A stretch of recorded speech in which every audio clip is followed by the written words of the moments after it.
طائرة حربية مغربية تنفذ هجوما جويا كاسحا ضد العشرات من مرتزقة البوليساريو كانوا على متن عربتين حاولتا التسلل ليلة أمس من جانب الحدود الموريتانية، بعدما اعتقدوا بأن الظلام الدامس في الصحراء سيمكنهم من التوغل أكثر داخل المناطق العازلة لتمكينهم من تنفيذ هجمات ضد المناطق الصحراوية خاصة مدينة السمارة. لكن سرعان ما كشفتهم طائرة مسيرة مغربية لتقوم المقاتلات المغربية الحربية بقصفهم بصواريخ جوية دقيقة ليعزز المغرب تفوقه العسكري في الميدان من جديد، ويرسل بذلك الجيش المغربي 13 عنصرا تابعا لميليشيات البوليساريو إلى مصيرهم، أو بالأحرى إلى دار البقاء. وبالتالي فهناك أخبار تفيد بأن من بين هؤلاء المقاتلين الذين تعرضوا للقصف بعض الضباط الجزائريين الذين كانوا يريدون القيام بعملية استخباراتية في المنطقة لتحديد المناطق التي يتموقع فيها الجيش المغربي،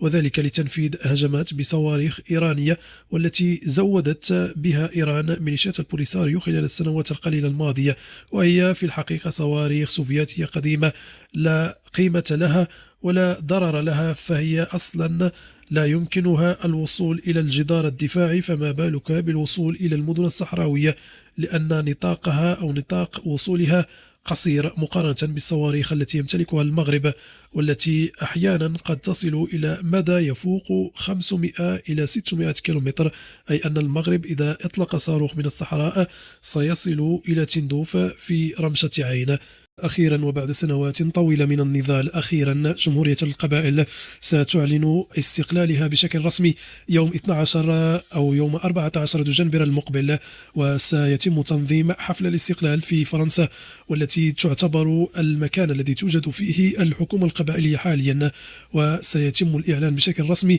عن استقلال الجمهورية القبائلية الشقيقة بعد طول انتظار باعتبارها آخر وأقدم مستعمرة في إفريقيا. فألف مبروك لإخواننا في القبائل. الصحراويون في مخيمات تندوف يرسلون للمغاربة صورا مع أوراق مكتوب عليها الصحراء مغربية، ويؤكدون ارتباطهم الوثيق بالمغرب رغم الاحتجاز المفروض عليهم في مخيمات تندوف، حيث أنهم ينتظرون الفرصة للهروب والعودة إلى وطنهم الأم المملكة المغربية الشريفة.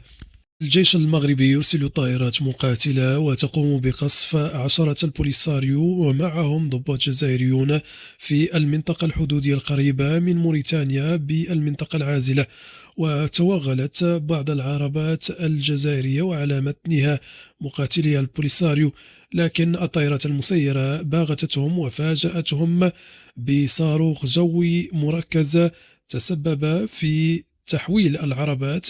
إلى دخان، وبالأحرى إلى سماد يزين رمال الصحراء أو المنطقة العازلة في الصحراء المغربية. وهي هزيمة ثانية للبوليساريو التي تدعي بأنها تقصف المغرب في حين أنها في الحقيقة لا تقدر حتى على الاقتراب من المنطقة العازلة، فما بالك بالوصول إلى المدن الصحراوية المغربية التي هي تحت الحماية أو حماية الجنود المغاربة.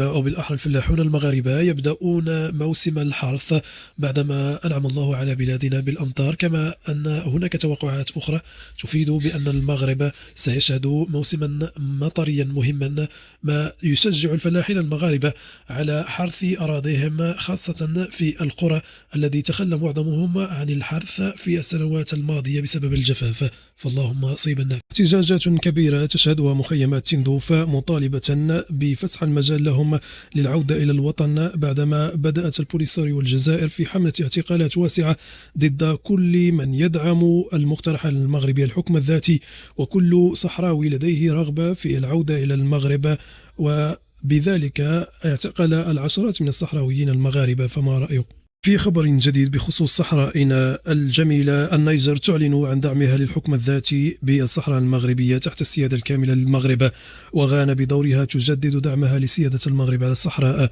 وتؤكد دعمها للمقترح المغربي الحكم الذاتي وسط إشادة دولية بسيادة المغرب على أراضيه، وهو الموقف الذي يشكل صفحة جديدة لكبرنات الجزائر. المقاتلات المغربية بمختلف طرازاتها تقوم بعمليات تطهير واسعة على مستوى الأراضي العازلة التي تتموقع خلف أو وراء الجدار العازل والتي تفصل بين تندوف والصحراء المغربية. وخبراء يتوقعون عودة أراضي الصحراء الشرقية تواليا أو بالأحرى تدريجيا إلى المغرب في المستقبل القريب إن شاء الله. 50,000 جندي مغربي يحرسون حدود الصحراء الشرقية مع جارة السوى الجزائر، مجهزين بأقوى العتاد في المنطقة من راجمات صواريخ ودبابات وطائرات مسيرة بمختلف طرازاتها، إضافة إلى منظومات دفاعية وأيضا المدفعيات المتطورة والرادارات التي يمكنها كشف تحركات الأعداء في المنطقة العازلة قبل وصولهم إلى الصحراء المغربية. والجيش المغربي دائما جاهز للدفاع عن وحدة أراضي المملكة المغربية الشريفة، القوة الإقليمية الحقيقية في المنطقة. طائرات الجيش المغربي المسيرة ترصد تحركات وراء الجدار العازل في المنطقة العازلة في الشريط العازل المحاذي للجدار الأمني، حيث سجلت تحركات لمجموعة تابعة للبوليساريو الجزائرية حاولت استغلال تضاريس المنطقة للقيام بخطوة مشبوهة، غير أن الطائرات المسيرة كانت لهم بالمرصاد واستقبلتهم بحفاوة كبيرة وأعطتهم ما يستحقونه في رمشة عين، ليؤكد بذلك الجيش المغربي سيطرته المطلقة في المنطقة العازلة بالصحراء المغربية. فألف تحية لأسود المغرب. روسيا حليفة الجزائر سابقا تصطف إلى جانب المغرب وتدعم سيادة المملكة المغربية ولا تعترف بالحدود الموروثة عن فترة الاستعمار الفرنسي، وهو ما يتماشى مع الموقف المغربي الذي لا يدعم سيادة الجزائر على الصحراء الشرقية والتي هي تاريخيا أرض مغربية، إضافة إلى أراضي أخرى لمالي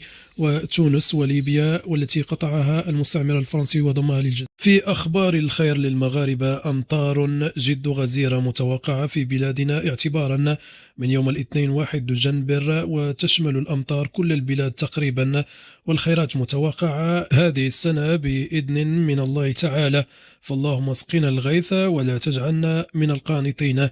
تقرير جديد يكشف بأن سكان مخيمات تندوف فقط 2% منهم هم صحراويون، والذي يبلغ عددهم 1937 صحراوي فقط، في حين أن 27% منهم ماليون و14% منهم كوبيون و22% منهم جزائريون، إضافة إلى أن نسبة 11% منهم من تشاد ودول جنوب الصحراء، و24% منهم هم مرتزقة بدون أوراق أو هوية. المغاربة يحتفلون بعيد الاستقلال المجيد فوق رمال الصحراء الشرقية، ويرفعون الأعلام الوطنية ويذكرون الجار الشرقية بأن الأراضي الشرقية لا زالت في ذهن المغاربة ولم ينسوا أرضهم وسيسترجعونها طال الزمن أو قصر. تقرير جديد يؤكد بأن الجيش المغربي هو القوة الإقليمية الحقيقية في المنطقة، وأنه في حالة ما قرر الكبرنات الدخول في حرب عسكرية مباشرة مع المغرب